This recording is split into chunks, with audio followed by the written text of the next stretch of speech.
Ayah memaksaku menikah dengan pria bisu. Aku kabur di malam pernikahan. 4 tahun kemudian saat pulang ke rumah, aku pun menangis.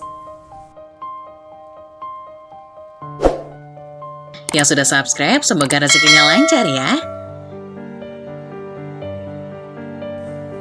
Cinta itu memang unik. Anak-anak muda yang dimabuk asmara terkadang lupa diri oleh yang namanya cinta. Kemudian kehilangan kendali diri dan bahkan menyakiti orang-orang yang sangat dekat dengan mereka. Namaku Rara, tinggal bersama ayah sejak kecil. Dia adalah sosok ayah sekaligus ibu bagiku. Sehingga hubunganku sangat dekat dengan ayah. Bahkan sejak kecil, aku telah memikirkan kelak jika menikah harus mencari sosok pria seperti ayah. Ibuku sudah meninggal puluhan tahun yang lalu, dan ayahku tidak pernah menikah lagi sejak kepergian ibuku. Di atas meja di samping tempat tidurnya masih tersimpan foto pernikahan mereka. Aku tahu ayahku sangat mencintai ibu. Di usiaku yang ke-19 ketika itu, aku menjalin cinta dengan seorang pria dari luar daerah. Orangnya baik dan gagah, juga humoris. Setiap hari selalu menghiburku dengan canda ceria yang lucu. Dan aku merasa sepertinya telah menemukan sesosok pria seperti ayah dalam dirinya. Tak lama kemudian aku mengenalkan pacarku pada ayah. Ayah bertanya padanya apa rencananya di masa depan bersamaku. Dia tampak terbata-bata, tidak tahu apa yang harus dikatakan. Kemudian ayah saya memberitahu banyak pandangannya tentang kehidupan. Setelah pulang, dia menjadi kesal dan marah padaku. Dia bilang ayahku kolot dan ketinggalan zaman. Karena sangat mencintainya dan di bawah pengaruhnya, perlahan-lahan aku lebih cenderung memihaknya dalam masalah cinta. Bahkan kemudian dia memintaku menikah dengannya di luar daerah, dan tanpa pikir panjang, aku pun setuju dengan usulnya. Ketika ayah mengetahuinya, dia sangat tidak setuju. Dia mengancam tidak akan mengakuiku sebagai anaknya jika aku nekat pergi dengannya. Ayah bilang pacarku itu tidak benar-benar tulus padaku, memintaku harus berpikir jernih. Hingga akhirnya aku pun putus dengan pacarku, bukan karena pacarku, tapi aku dikurung tidak boleh keluar oleh ayahku. Setelah putus, hubunganku dengan ayah berubah drastis. Aku mulai membencinya karena aku merasa dia telah menghancurkan cintaku.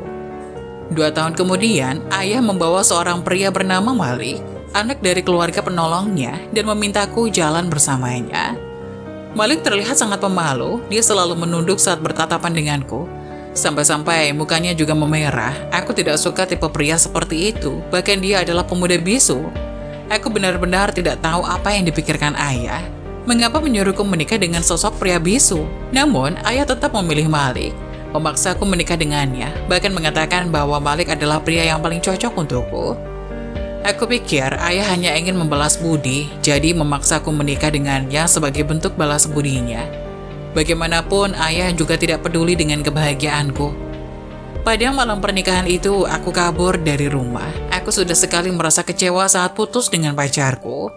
Kali ini, aku tidak boleh terlihat lemah lagi. Aku tidak ingin hidup dalam kendali ayah. 4 tahun lamanya aku kabur, dan selama 4 tahun itu aku tidak pernah menghubungi ayah, juga tidak pernah pulang ke rumah. Aku menjalani hidupku yang getir di luar sana. Perlahan-lahan wawasanku juga bertambah seiring dengan kedewasaanku, dan rasa benci terhadap ayahku juga tidak terlalu dalam lagi. Malam itu aku bermimpi tentang ayah lagi. Dalam mimpi itu ayah memanggilku pulang, dan saat bangun bantalku tampak basah oleh air mataku. Akhirnya aku memutuskan untuk pulang. Keesokan paginya, aku naik pesawat pertama untuk pulang. Perasaanku tak menentu sesampainya di kampung halaman. 4 tahun lamanya, aku tak pernah menginjakkan kakiku di kampung halamanku. Aku merasa asing sekaligus akrab melihat suasana kampung kelahiranku. Tiba-tiba aku merasakan kesedihan yang tak bisa kulukiskan dengan kata-kata. Entah apakah ayah baik-baik saja selama ini? Apakah keluarga di rumah baik-baik saja? Perasaanku berkecambuk tak menentu. Halaman rumahku tampak sunyi dan terlihat sangat bersih dengan deretan bunga-bunga yang tak pernah kulihat sebelumnya. Perasaanku agak lega setelah melihat suasana itu, setidaknya tidak terjadi hal-hal yang tidak kuharapkan dan masih ada orang di rumah. Aku melihat pintu rumah tidak tertutup rapat dan terdengar suara seorang pria yang terasa asing. Ayah, apakah airnya panas? Beritahu aku ya kalau panas. Aku akan menambahkan air dingin. Perlahan aku mendorong pintu dan pemandangan di depanku membuatku menangis seketika. Ternyata Malik, pria bisu yang kutinggalkan di malam pernikahanku itu sedang mencuci kaki ayahku. Aku melihat air mata ayah berlinang sambil berkata, "Malik, ayah minta maaf. Waktu itu ayah memang bermaksud menikahkan putriku dengan kamu untuk membalas budi kebaikan ayahmu. Tapi siapa sangka takdir berkata lain. Selama 4 tahun ini kamu yang selalu merawat ayah yang lumpuh. Ayah benar-benar minta maaf. Aku bersandar di sisi pintu dan terisak menahan tangis. Ternyata ayahku dan ayah Malik adalah teman seperjuangan semasa muda. Ayah Malik mengorbankan dirinya demi menyelamatkan ayah ketika melaksanakan sebuah misi ketika itu. Malik yang mengetahui hal itu merasa sangat terpukul dan tidak bisa menerimanya. Hingga akhirnya ia menjadi bisu. 18 tahun kemudian ayah kehilangan dompetnya di jalan. Kebetulan Malik yang menemukan dompet itu dan berdiri di sana menunggu orang yang merasa kehilangan dompet itu kembali ke tempatnya. Saat itu ayah merasa sangat familiar dengan sosok pemuda di depannya. Tak lama kemudian baru ingat Malik adalah putra dari kawan seperjuangannya. Setelah itu ayah membawa Malik pulang. Ayah tahu persis Malik adalah sosok pria yang baik dan dapat dipercaya. Karena itulah ayah memintaku menikahi dengannya. Setelah aku kabur dari malam pernikahanku itu, ayah marah-marah dan jatuh stroke saking emosinya ketika itu. Pada saat itu tidak ada anggota keluarga lain di rumah. Malik yang cemas dan panik juga tidak bisa bicara, berusaha keras untuk berteriak, dan siapa sangka, mungkin karena saking paniknya, tiba-tiba saja dia bisa berteriak tolong, dan sejak itu dia pun tidak bisu lagi. Selama 4 tahun terakhir ini, Maliklah yang merawat dan mengurus dengan tulus semua kebutuhan ayahku. Ya Tuhan, aku benar-benar anak durhaka.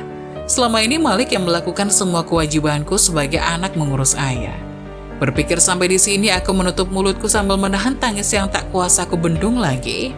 Aku telah menyanyiakan sesosok pria baik seperti Malik dan salah memahami maksud baik ayah ketika itu. Aku benar-benar bodoh. Sekarang aku pulang dan tidak tahu apakah Malik masih bisa menerima diriku yang sekarang merasa sangat menyesal, dan apakah ayah akan memaafkan aku. Cinta kasih ayah bagaikan gunung, lika-liku hidup yang mereka alami jauh lebih banyak daripada kita, anak-anaknya. Lebih banyak memahami daripada kita dan lebih akurat dalam menilai seseorang daripada kita. Mungkin ada kalanya cara penyampaian mereka membuat kamu merasa kesal. Tapi yang pasti, orang tua tidak akan pernah menyakiti kita anaknya.